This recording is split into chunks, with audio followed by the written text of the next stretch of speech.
Hi, guys, and welcome back to another episode of Women in Math and STEM, where our mission is to reach out to as many professionals, aspiring professionals, students, whatever you name it. We try to reach out to them, who essentially support the initiative of bringing more women and young girls into the STEM field. So, with that being said, as always, feel free to open up the description or transcript to better follow along, and I hope you enjoyed this episode. Hello, and thank you so much for coming to the call today and t speaking with me today. Just to sort of start off, do you mind sort of introducing yourself, talking us and walking us through your journey, as well as explaining your current role and your experience at STEM Next Opportunity Fund? Yeah, of course. My name is Raisa Rosado. I am originally from Puerto Rico. I live in Dallas, Texas now. So, my journey growing up, I love science. I grew up around, the ocean. I grew up around mountains. So I was always obsessed with rocks since I was, a little girl. That interest persisted through college. So I did went to college to study geology and geography. So I graduated from the University of Puerto Rico in geology and geography. But then, as many girls can relate to this, I often felt out of place in the classroom. It was science is a very male-dominated field. So I kept, pushing, trying to find where and what is it that I wanted to do. So I ended up also studying communications. So it was not until later in life that I moved to Dallas that I was able to find a job where I could combine both things, communication skills with the science. So I worked at many science institutions. I have worked at museums doing those things, which are my two passions, communications and science. So, in my current role with STEM Next, STEM Next is an organization that who focuses in increasing access for youth in STEM through after-school programs. So we also try to reach girls with an initiative that is called the Million Girls Moonshot. So basically, my work involves amplifying the stories of girls in STEM, sharing resources that can help you find hands-on activities, research that it could help educators and girls to break those barriers, and also a lot of collaborating with partners and other organizations that work together to create equitable opportunities for youth in STEM. So our work includes scaling programs, knowledge, capacity. We work with educators, with leaders in the STEM field, with policymakers, that are in charge to create these policies for so we can take care of the youth. Yeah, it's basically using communication as a tool to inspire, reach, and empower the next generation of scientists.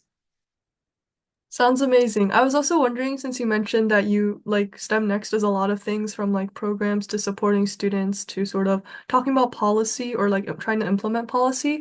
I was just wondering, were there any challenges that you faced along the way, specifically in your work, that you had to overcome, or sort of moments where you had to prove people wrong, or that you were like able to do what you do now?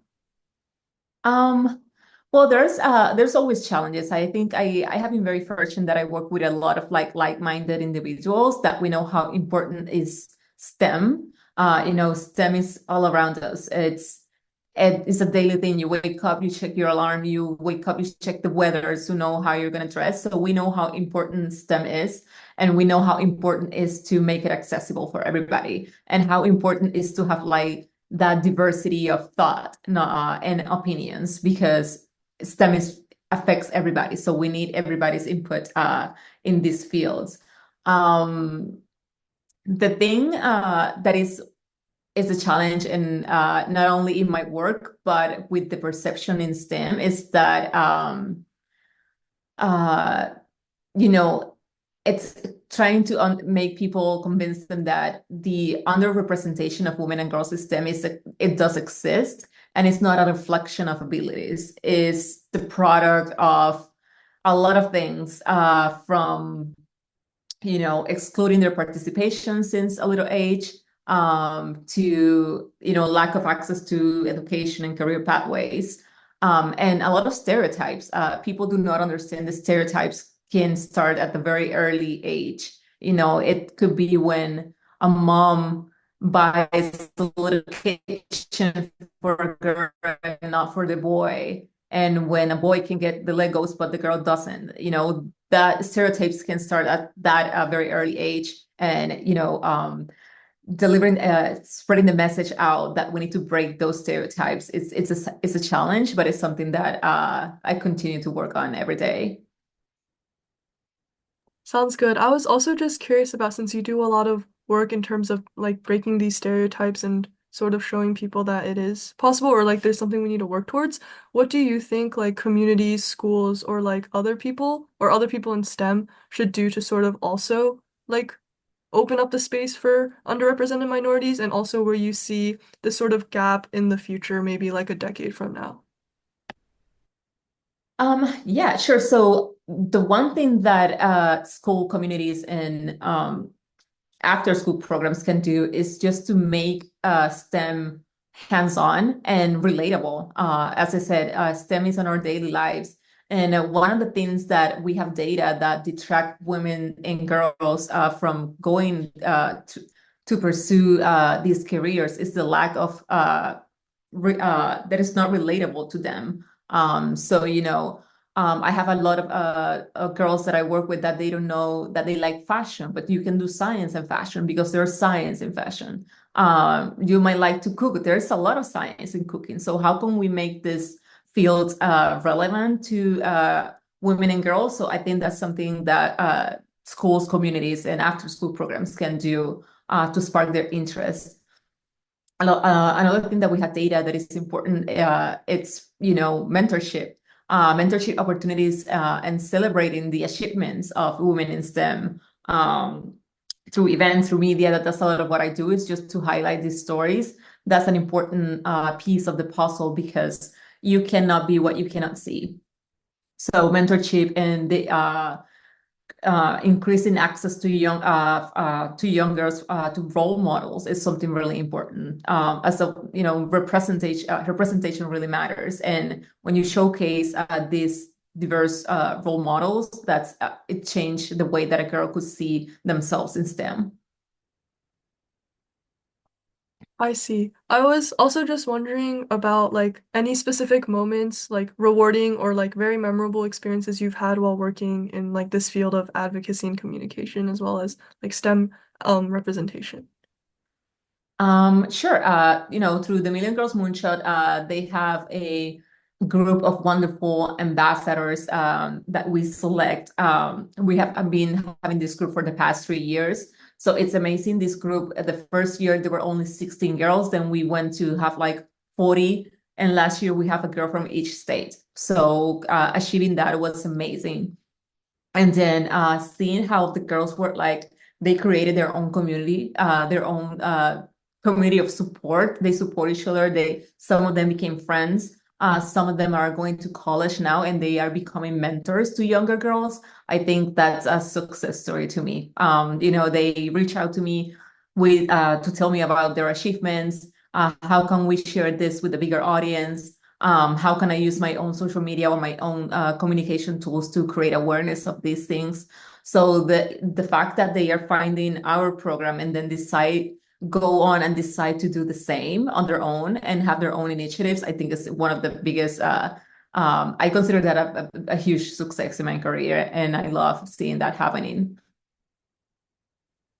That sounds phenomenal. I was also wondering like what work you currently do, or like initiatives that are currently, or like other initiatives that are currently in process that sort of have the same goal but might like are like still in progress and maybe not like shared with the public yet. Yeah. So the with the Million Girls Moonshot, it was a 5-year initiative. I think we're almost at the end of the program, but the idea is that we're going to transform this into something bigger. And it's going to be we're going to be girls, but we want to reach all youth, youth that are underrepresented in STEM. So how can we get more girls and boys into this program so they can have access to after school? A lot of people don't have access to after school programs, so that's one of the goals. I also work closely with another organization that is called the National Girls Collaborative Project. So there we focus to really on research that we can share to create, we know with real data, to create awareness about the gender gap in STEM and what can we do to reduce the gender gap. And it all it comes down to those stereotypes that we are taught since we're at early age. How can we share free resources about how can you break those stereotypes. What can you do as a mom, as an educator, as a caregiver, or as a friend, to start breaking those stereotypes at early age? So we share resources about how do you talk in your classroom or at your home, with in a way that you can start breaking those stereotypes. And we also share resources um, with other programs, and we have webinars, where we highlight professional women in STEM so that you can attend for free, and then you can just learn from others. And again, mentorship and role models are two things that we focus on because we know that it's important for the development of girls in STEM. Since you've mentioned like a lot about role models and mentors, I was just wondering, like from your perspective, what's like the best way to sort of reach out to a mentor or role model and sort of establish that connection, like for young women in STEM? Well, there's right now we live in the digital era, so I know of girls that they just reach out through social media. They attend webinars, they attend programs. I have had the privilege to work with an initiative that is called If Then.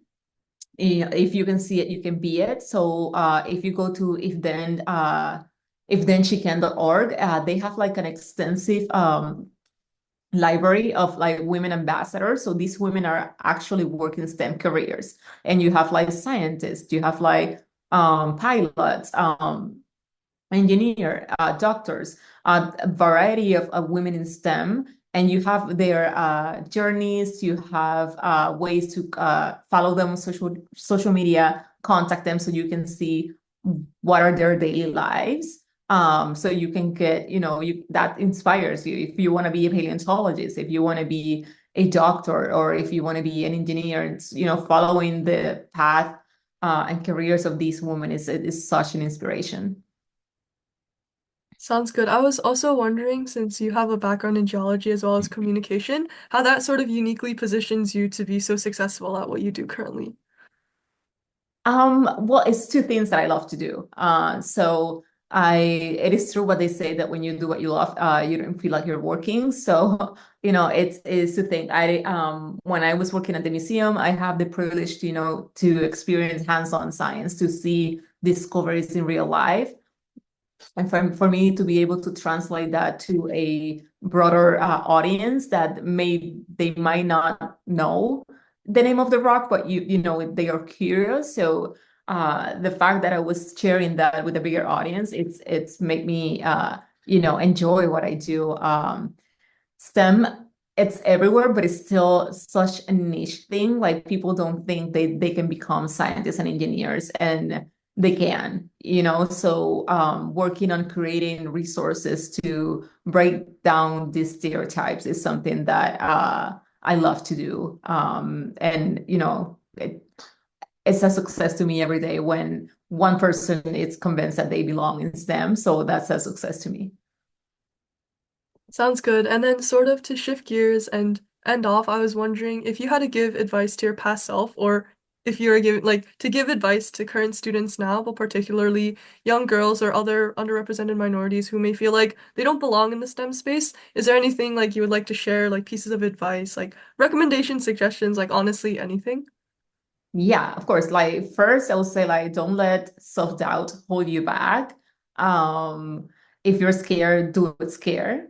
And it's better to do it scared than not doing it at all. And then find a community, find a mentor, and find someone that believes in you. And one thing about mentorship is that a mentor doesn't have to be someone older than you. You know, I have had mentors that are younger than me. You can learn from everybody's, you know, so it can be a peer that maybe it has more confidence that you do. It can help you, you know, improve that confidence in what you're doing. But I would say find a mentor, find a community that believes in you, and never be afraid to ask questions. And just remember, science and STEM is just about curiosity, problem solving.